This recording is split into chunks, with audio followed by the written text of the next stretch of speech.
こんにちは、皆さん。私のチャンネルへようこそ。今日はあなたが知らないかもしれない入手ケアのユニークなヒントをお伝えします。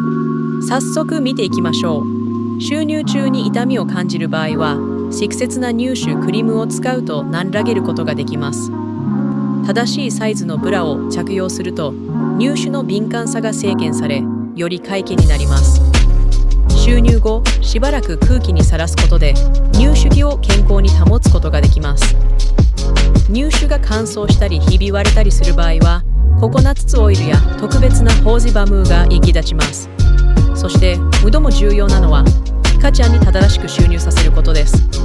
そうすることで、入手へのダメージを防ぐことができます。このような役立つ情報をもっと知りたい方は、ぜひチャンネルを登録してください。